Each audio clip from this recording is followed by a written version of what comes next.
नमस्कार दोस्तों, मैं स्वागत करता हूं आपका अपने YouTube चैनल पर।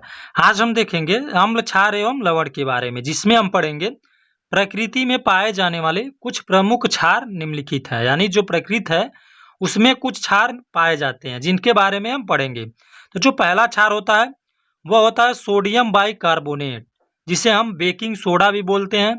तो इसके बारे में पढ़ेंगे। तो इसका स्रोत देखेंगे तो खनिज रूप में पाया जाता है और कई बार प्राकृतिक झरनों और झीलों में भी मिलता है। यानी जो सोडियम बाइकार्बोनेट होता है यह खनिज रूप में पाया जाता है और कई बार जो प्राकृतिक झरने होते हैं या झीलें होती हैं वहां पर यह मिलता है।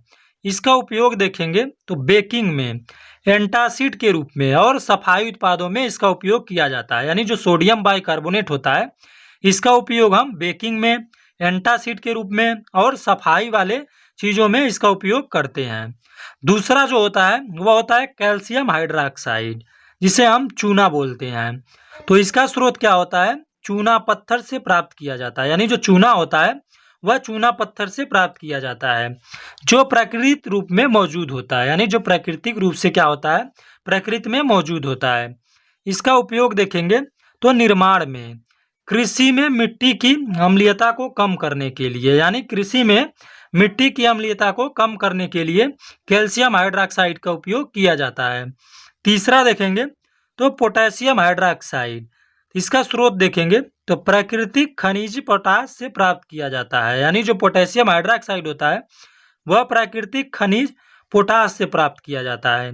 उपयोग देखेंगे तो साबुन, क्लीनिंग उत्पाद बनाने में, उर्वरक में और बैटरियों में किया जाता है। यानी इसका उपयोग हम साबुन बनाने में करते हैं और कोई किसी चीज़ को क्लीनिंग करने में करते हैं। यानी और जो उर्वरक बनाई जाती है उसमें इसका उपयोग किया जाता है और जो बैटरियां होती हैं उसमें भी पोटेशियम हाइड्रोक्साइड का उपयोग किया जाता है। अगला देखेंगे, चौथा जो होता है वह होता है आपका मैग्नीशियम ऑक्साइड। तो इसका देखेंगे हम, इसका स्रोत क्या होता है तो प्राकृतिक रूप से खनिज मैग्नेसाइट में पाया जाता है। उपयोग पढ़ेंगे तो एंटासिड, लैक्सेटिव के रूप में और अग्निरोधी पदार्थों में। यानी जो मैग्नीशियम हाइड्रोक्साइड होता है इसका उपयोग हम एंटासिड और लैक्सेटिव के रूप में इसका उपयोग करते हैं। और कहाँ पे किया जाता है तो अग्निरोधी जो पदार्थ होते हैं उसमें हम मैग्नीशियम हाइड्रोक्साइड का उपयोग करते हैं। पांचवा देखेंगे अमोनियम हाइड्रोक्साइड, इसका स्रोत देखेंगे तो अमोनिया के साथ जल की अभिक्रिया से बनता है जो प्राकृतिक रूप से वायुमंडल और जैविक पदार्थों में होता है। अमोनिया के साथ जल की अभिक्रिया से जो अमोनियम हाइड्रोक्साइड है वह बनता है। उपयोग देखेंगे तो सफाई उत्पादों में, खाद्य प्रसंस्करण में और उर्वरक में अमोनियम हाइड्रोक्साइड का उपयोग किया जाता है। छठवां देखेंगे तो सोडियम कार्बोनेट, यानी जिसे हम बोलते हैं वॉशिंग सोडा।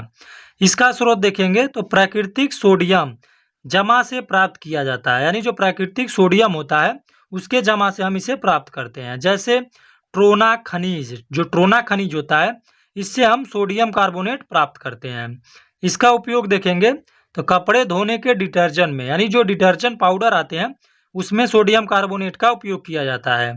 कांच का निर्माण में, यानी जो कांच होता है उसके निर्माण में हम सोडियम कार्बोनेट का उपयोग करते हैं।